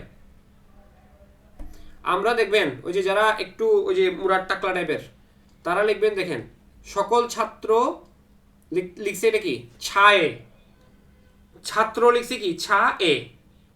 তাহলে দেখেন এটা এ, কিন্তু এর উপর যখন মাত্রা পড়বে তখন এটা ত রফলা হবে, ঠিক আছে? মাত্রা যখন পড়বে তখন হবে ত রফলা। তাহলে মাত্রার গুরুত্বটা আমরা বুঝতে পারছি। কেমন? ওকে, তাহলে এবার আমরা দেখি হচ্ছে বাংলা বর্ণমালায় পূর্ণমাত্রার বর্ণ কয়টা আছে? 32টা। অর্ধমাত্রার কয়টা আছে? 8টা। মাত্রাহীন আছে কয়টা? 10টা। আচ্ছা, বাংলা বর্ণমালা কয় ভাগে ভাগ করা যায়? বাংলা বর্ণমালা কয় ভাগে ভাগ করা যায়? 2 ভাগে, স্বর এবং ব্যঞ্জন, ঠিক আছে? তাহলে মাত্রাও স্বর এবং ব্যঞ্জনে ভাগ হবে। অর্ধমাত্রায় স্বর আছে শুধু একটা, অর্ধমাত্রায় স্বরবর্ণ আছে শুধু একটা। তাহলে বলুন তো অর্ধমাত্রার ব্যঞ্জন বর্ণ কয়টা হবে বাংলা ভাষায়? অর্ধমাত্রার ব্যঞ্জন বর্ণ কয়টা হবে? 7টা। তাহলে আপনাকে যদি প্রশ্ন করে অর্ধমাত্রার বর্ণ কয়টা, উত্তর হচ্ছে 8টা। অর্ধমাত্রার স্বরবর্ণ কয়টা? একটা। আর অর্ধমাত্রার ব্যঞ্জন কয়টা? 7টা। মাত্রাহীন স্বর হচ্ছে 4টা, মাত্রাহীন স্বর হচ্ছে 4টা। তাহলে ব্যঞ্জন কয়টা হবে? মাত্রাহীন ব্যঞ্জন কয়টা হবে তাহলে? 6টা। মাত্রাহীন ব্যঞ্জন কয়টা হবে তাহলে? 6টা, ঠিক আছে? আশা করি বুঝতে পারছি। এগুলো এগুলো পরে আছে, আবার দেখেন এই যে এখানে আছে পূর্ণমাত্রার বর্ণ 32টা, এর মধ্যে স্বরবর্ণে মাত্রা সংখ্যা হচ্ছে 6টি। দেখেন একটু কিভাবে মনে রাখবেন। আমরা অর্ধমাত্রার পাইছিলাম স্বরবর্ণে কয়টা? একটা। মাত্রা তারপর হচ্ছে মাত্রাহীন পাইছিলাম কয়টা? 4টা। স্বরবর্ণের টোটাল বর্ণ কয়টা? স্বরবর্ণের টোটাল বর্ণ কয়টা? স্বরবর্ণের টোটাল বর্ণ 50টা। স্বরবর্ণের টোটাল তো 11টা। তার মধ্যে একটা হচ্ছে অর্ধমাত্রা, 4টা হচ্ছে মাত্রাহীন। তাহলে পূর্ণমাত্রা কয়টা হবে? 11 থেকে 5 বাদ দেন, 6। বুঝতে পারছি? ওকে, এই স্লাইডটা একবার সবাই দেখে ফেলেন, আমি একটু পরে প্রশ্ন করবো। এই স্লাইডটা একবার 30 সেকেন্ড টাইম। আচ্ছা, এরপরে আমরা দেখি, এরপরে দেখি এটা তো এটা সবাই ক্লিয়ার কিনা? আমরা সবাই ক্লিয়ার কিনা? এটা পূর্ণমাত্রা বর্ণ, অর্ধমাত্রা বর্ণ, মাত্রাহীন বর্ণ, সবাই কি ক্লিয়ার? কারো কোনো কনফিউশন নাই? মনে থাকবে তো? শুধু একটা জিনিস মনে রাখবেন, অর্ধমাত্রার স্বরবর্ণ হচ্ছে রি। তাই না? অর্ধমাত্রার স্বরবর্ণ রি হইলে তাহলে অর্ধমাত্রার ব্যঞ্জন হবে এটা। এভাবে করে করে ভাগ করে করে পড়বেন, তাইলে ইজি হবে জিনিসগুলো, মনে থাকবে বেশি। বলেন স্বরবর্ণের সংক্ষিপ্ত রূপকে কি বলে?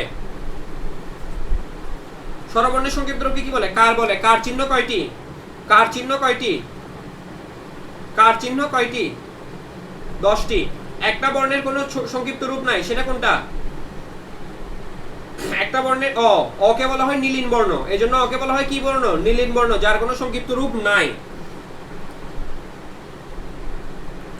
এটা একটু পড়ে নেবেন। উচ্চারণের সময় বিবেচনায় হ্রস্ব স্বর অর্থাৎ কম সময় লাগে হচ্ছে 4টিতে, আর দীর্ঘ স্বর হচ্ছে এই 4টি, 7টি, 7 4 11টি। আমাকে বলেন, আচ্ছা স্বরবর্ণে আসার আগে আরেকটা আচ্ছা ওটা পরে আসতেছি। এবার দেখেন যৌগিক স্বরধ্বনি।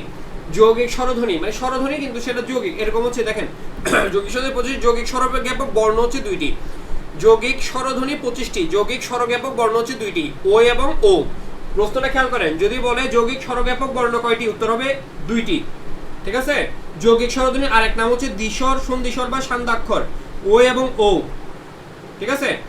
এবার দেখেন সম্মুখ স্বরধ্বনি, পশ্চাৎ স্বরধ্বনি, কেন্দ্রীয় অর্থাৎ জীবের অগ্রচ্ছতা অনুযায়ী স্বরধ্বনিগুলোর উচ্চারণ। দেখেন কোনটার উচ্চারিত কোথায় হয়। উচ্চ স্বরধ্বনি হচ্ছে রস্বই রস্যু, উচ্চ মধ্য হচ্ছে এ এবং ও, নিম্ন মধ্য হচ্ছে আ এবং অ, আর নিম্ন স্বরধ্বনি হচ্ছে স্বরে আ। যদি প্রশ্ন আসে নিম্ন স্বরধ্বনি কোনটি, জীবের উচ্চতা অনুযায়ী নিম্ন স্বরধ্বনি কোনটি, স্বরে আ। এটা লিখবেন, মুখস্থ করতে হবে, এটা লিখে রাখেন, মুখস্থ করতে হবে। এটার সরাসরি কোনো শর্টকাট টেকনিক নাই। নিম্ন একটা কথা বলতে পারি আপনাকে, নিম্ন যেটা জীবের অবস্থান নিম্নে থাকে কোথায়? নিচে। ঠিক আছে, নিম্ন থাকে হচ্ছে ওই সরেয়াতে। সরেয়াতে কি জীবের অবস্থান থাকবে নিম্নে, সরেয়াতে জীবের অবস্থান থাকবে নিম্নে। উচ্চে থাকবে দুইটাতে, রস্বই এবং রস্যুতে। এই দুটা জিনিস ভালো করে মনে রাখবেন, এই দুটা জিনিস ভালো করে মনে রাখবেন। রস্বই এবং রস্যুতে উচ্চতে থাকবে, সবার নিচে থাকবে সরেয়াতে। ঠিক আছে, তাহলে সরেয়া, সরেয়ার আগে আছে কি সরেয়, তাহলে সরেয় হবে সরেয়ার ঠিক আগে। তাহলে দেখেন নিম্ন মধ্য, নিম্নর আগে হবে নিম্ন মধ্য, নিম্ন মধ্যতে থাকবে সরেয়। ঠিক আছে কিনা ভাই, বুঝতে পারছি আমি? আচ্ছা আমি বলি আপনাদেরকে, উত্তর করেন। আপনার সরেয়াতে, সরেয়াতে জীবের অবস্থান কোথায় থাকবে?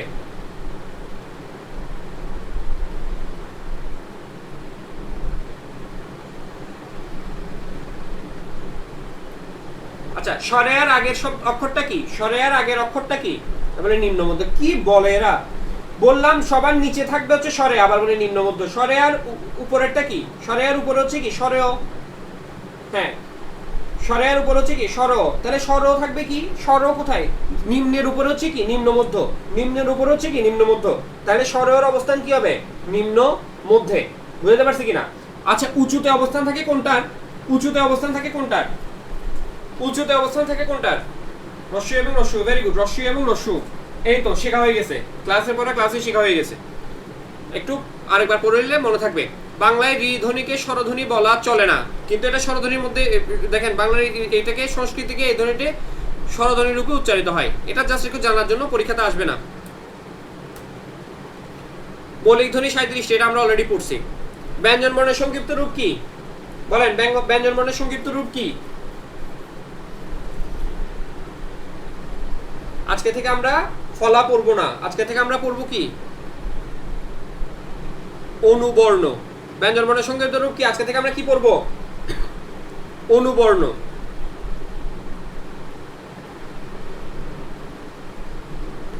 অনুবর্ণ, অনুবর্ণের প্রকারভেদের মধ্যে একটা হচ্ছে ফলা, একটা হচ্ছে রেফ। ঠিক আছে, আর একটা হচ্ছে, আরেকটা কি? অনুবর্ণ 3 প্রকার, আরেকটা কি? বর্ণ সংক্ষেপ। ওকে, তাহলে দেখেন, হ্যাঁ তাহলে দেখেন ফলা কয়টা বলেন তো ভাই? ফলা কয়টা ছিল?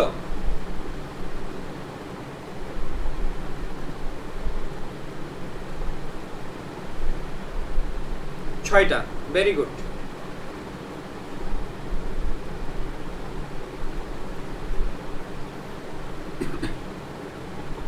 ওকে, এখন আপনাকে যদি প্রশ্ন করে ব্যঞ্জন বর্ণের সংক্ষিপ্ত রূপ কি বা ব্যঞ্জন বর্ণের বিকল্প রূপের নাম কি, উত্তর কি হবে? উত্তর কি হবে বলেন? অনুবর্ণ। অনুবর্ণ কত প্রকার? অনুবর্ণ কত প্রকার?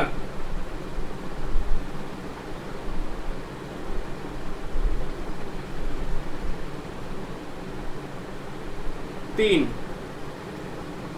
অনুবর্ণ 3 প্রকার। 3 প্রকার কি কি?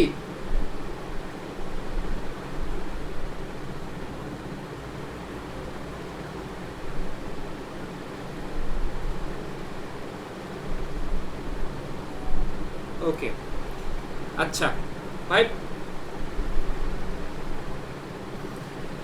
আচ্ছা এবার আসেন যুক্ত বর্ণ। আমি একটু যুক্ত বর্ণটা বুঝাই দিই। যুক্ত বর্ণ 2 প্রকার, যুক্ত বর্ণ 2 প্রকার।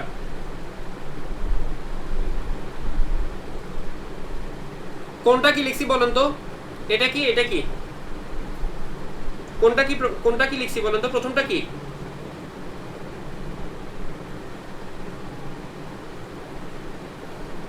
আচ্ছা, প্রথমটা আপনারা বলতেছেন প্রথমটা হচ্ছে ক ত, পরেরটা হচ্ছে চ ছ। এখানে যে চ এবং ছ, এটা কি খালি চোখে দেখা যাচ্ছে নাকি যাচ্ছে না? যাচ্ছে। কিন্তু এখানে ক কি দেখতে পাচ্ছি আমরা? এখানে কি কটাকে খালি চোখে দেখা যাচ্ছে? দেখা যাচ্ছে না। যে যুক্ত বর্ণগুলোকে খালি চোখে দেখা যায় না সেগুলো হচ্ছে অস্বচ্ছ, যে যুক্ত বর্ণকে খালি চোখে দেখা যায় সেটা হচ্ছে স্বচ্ছ যুক্ত বর্ণ। ক্লিয়ার? ক্রিস্টাল ক্লিয়ার কিনা বলেন? ওকে,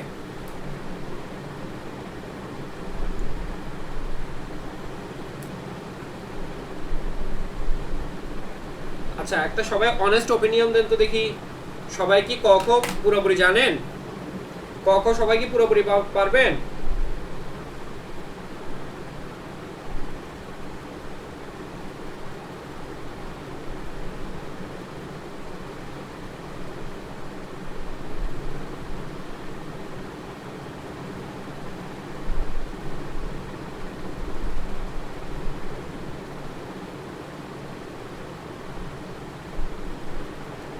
বাহ, সবাই এত কনফিডেন্স। যারা পারবে না বলতেছে তারা গুড, কারণ ক খ অনেকের কাছে না জানাটাই স্বাভাবিক, অনেকেই ভুলে যান, অর্ধেকে গিয়ে আর পারেন না। এখানে তো আমি তো আর এখানে ক খ জিজ্ঞেস করতে পারবো না, জিজ্ঞেস করলেও কার্ড কপি পেস্ট করে বসাই দিতে পারবে, ঠিক আছে? যাই হোক, ক খ আমাদের ক থেকে ম পর্যন্ত জানা আছে, এটা সবাই জানে। এর পরেরগুলোতে ঝামেলা হয়, এত পর্যন্ত কারো ঝামেলা হয় না, ঠিক আছে? এরপর থেকেই ঝামেলা শুরু, হোয়াটএভার। তাহলে আমরা দেখেন, আমরা এখন যেটা করব সেটা হচ্ছে এখান থেকে কিছু ইয়া করব, ঠিক আছে? এখান থেকে কিছু জিনিস আমাদের পড়তে হবে। ক থেকে ম পর্যন্ত টোটাল কয়টা আছে, বর্ণ কয়টা আছে?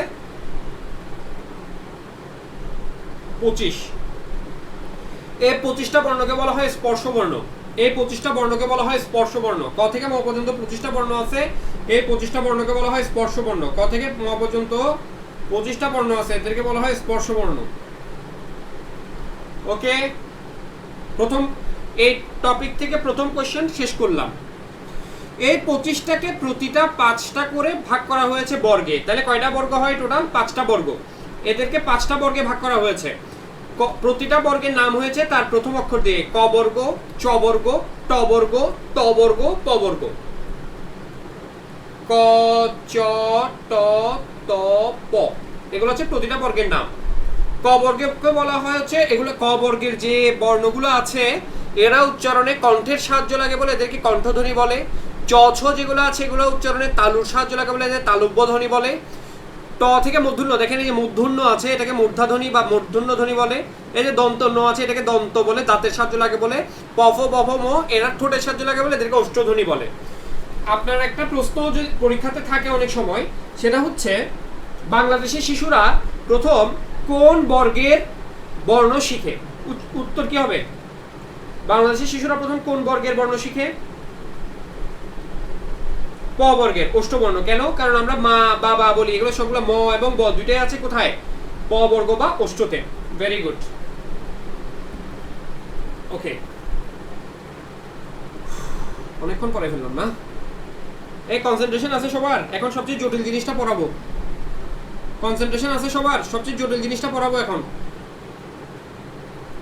নাকি 30 সেকেন্ডের বিজ্ঞাপন বিরতি?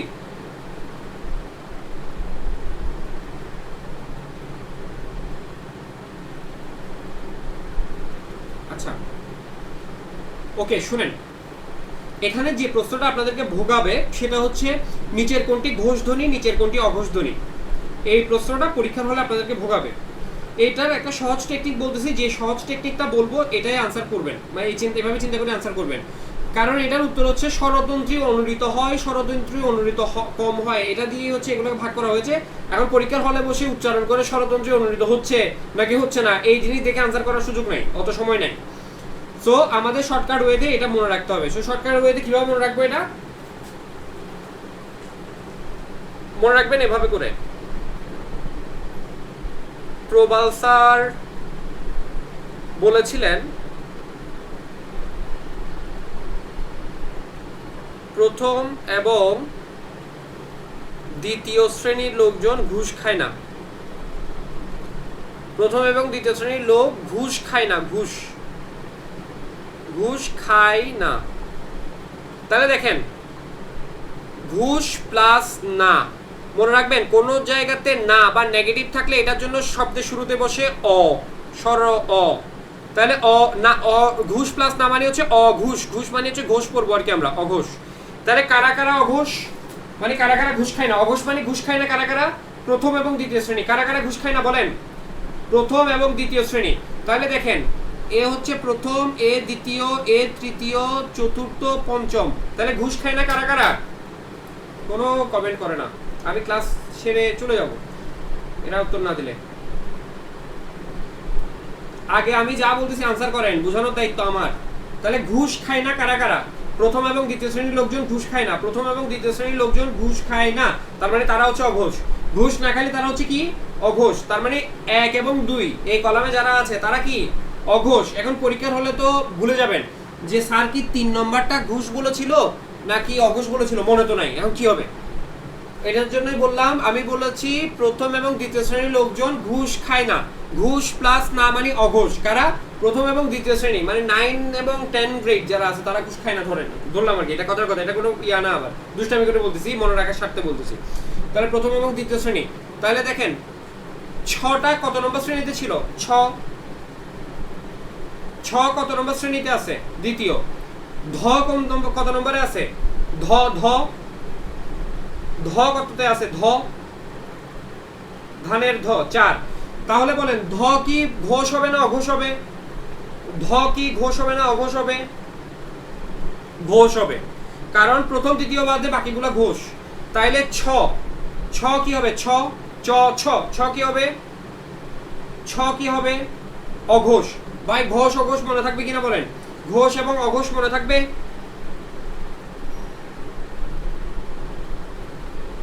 ঘোষ এবং অঘোষ, এটা হচ্ছে সবচেয়ে ডিফিকাল্ট ওয়ান এই চ্যাপ্টারটার।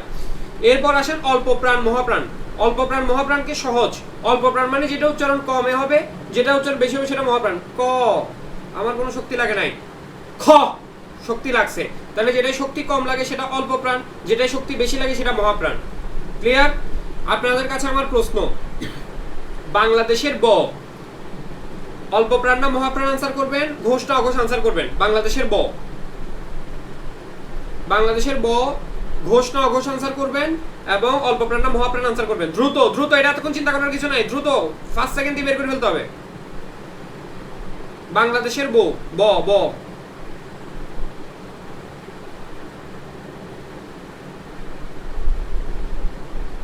ঘোষ না অঘোষ? অল্প প্রাণ ঘোষ, অল্প প্রাণ ঘোষ। ভেরি গুড ভাই। অল্প প্রাণ মহাপ্রাণ এবং ঘোষ অঘোষ কি বোঝানো গেছে কিনা? ওকে, এবার দেখেন নাসিক্য।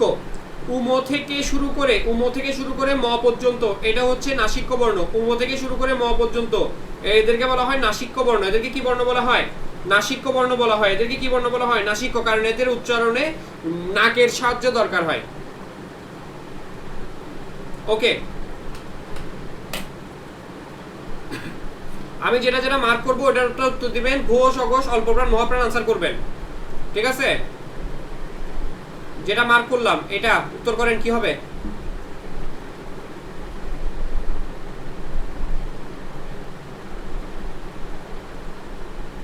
এটা কি হবে? ঘোষ মহাপ্রাণ। Very good. এটা কি হবে?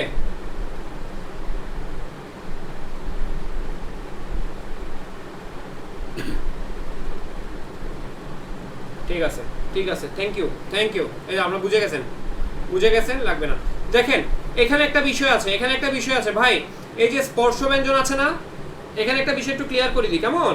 এই স্পর্শ ব্যঞ্জন আছে না, এটা ছিল পুরাতন বই অনুযায়ী। স্পর্শ ব্যঞ্জন কয়টা বলেছি ভাই? 25টা। যদি প্রশ্নটা স্পর্শ ব্যঞ্জন না থেকে স্পৃষ্ট ব্যঞ্জন আসে, যদি প্রশ্নটা স্পর্শ ব্যঞ্জন না এসে স্পৃষ্ট ব্যঞ্জন আসে, এখানে লেখা আছে স্পৃষ্ট ব্যঞ্জন, তাহলে বুঝে নেবেন প্রশ্নটা হচ্ছে নতুন বই থেকে আসছে। স্পৃষ্ট ব্যঞ্জন 20টি। স্পৃষ্ট ব্যঞ্জন কয়টি? আনসার হবে 20টি। নাসিক্য যেগুলো আছে এই নাসিক্যগুলোকে নতুন বইতে স্পর্শ থেকে বাদ দিয়েছে, মানে স্পৃষ্ট থেকে বাদ দিয়েছে। তাহলে যদি বলে স্পর্শ ব্যঞ্জন কয়টি, উত্তর হচ্ছে 25টি, পুরাতন বই থেকে কোশ্চেন হইলো। যদি বলে স্পৃষ্ট ব্যঞ্জন কয়টি, উত্তর হবে 20টি, নতুন বই থেকে কোশ্চেন হইলো। ক্লিয়ার কিনা? আবার বইয়ে দেখেও ঘাবড়ে যাবেন না তো। বইতে দেখি কি হবে না, আমি তো সহজ করে দিলাম, কোনটা থাকলে কি হবে আনসার। কনফিউশন হবে কি না? কনফিউশন গ্রো করবে কিনা? না, ঠিক আছে।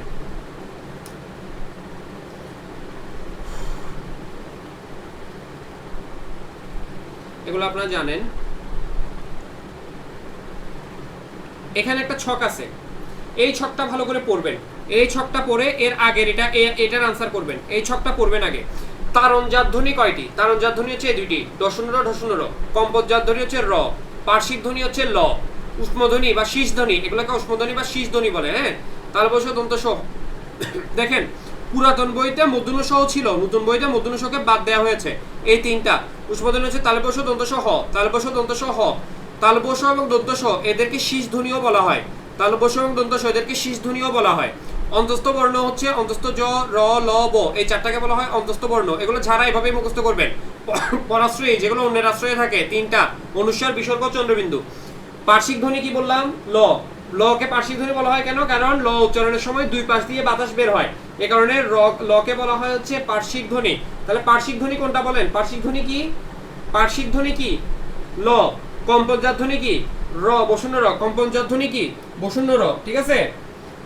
তারণজাত ধ্বনি কি? ডসুন। তাহলে এটা দেখে আগেরগুলো আনসার করতে পারবেন না ভাই? এগুলো আনসার করতে পারবেন না? হ্যাঁ হ্যাঁ, দুইটাই দুইটাই। ঠিক আছে ঠিক আছে, ওকে।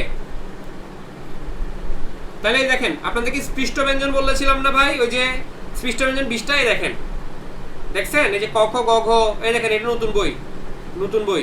ঠিক আছে, 20টা এখানে, 20টি এই যে স্পৃষ্ট ব্যঞ্জন। এগুলা পড়ছি আমরা। অঘোষ ঘোষ বুঝাইছি আমি, অঘোষ ঘোষ বুঝাইছি না? অল্প প্রাণ মহাপ্রাণ বুঝাইছি না? আর এগুলো পড়ানোর দরকার আছে? ঘোষ অঘোষ বুঝাইছি, অল্প প্রাণ মহাপ্রাণ বুঝাইছি, আর বোঝানোর দরকার আছে কিনা? এগুলো অলরেডি পড়াই ফেলছি এই স্লাইডগুলা। আবার এটা মনে করেন স্যার তো স্লাইড না পড়ে চলে যাচ্ছে। স্লাইড এগুলো পড়ানো হয়েছে বলে আমি টেনে যাচ্ছি, কেমন স্কিপ করতেছি। ওকে ওকে, এটা হচ্ছে নতুন বইয়ের, নতুন বইতে কিভাবে আছে ঘোষ অঘোষগুলো এটা দেওয়া আছে। আচ্ছা, ত এর হস চিহ্ন মানে ত এর নিচে যদি হসন্তের চিহ্ন থাকে এটা সমান হবে খণ্ডত। ত এর একটা রূপ মাত্র, খণ্ডতটা হচ্ছে ত এর একটা রূপ মাত্র। এটা আপনারা করবেন, এটা পুরোটা কাজ হচ্ছে আপনারা। যেমন এই প্রথম বলেন বাংলা ভাষায় বর্ণমালা কয়টা? বর্ণমালা কয়টা? এগুলো উত্তর আপনারা করবেন। স্লাইডটা আরেকবার পড়বেন, পরে আপনারা করবেন। মোট বর্ণ কয়টা? 50। ঠিক আছে। মৌলিক ধ্বনি কয়টা? মৌলিক ধ্বনি কয়টা? মৌলিক ধ্বনি কয়টা? 37। ঠিক আছে। বাংলা ভাষায় বর্ণ কয়টা? স্বরবর্ণ কয়টা? 11। ঠিক আছে। এগুলো আপনার পরে অনেকগুলো কোশ্চেন আছে, কোশ্চেনগুলো আপনারা এটা পুরোটা দেখে করবেন, কেমন? Thank you so much for your kind cooperation.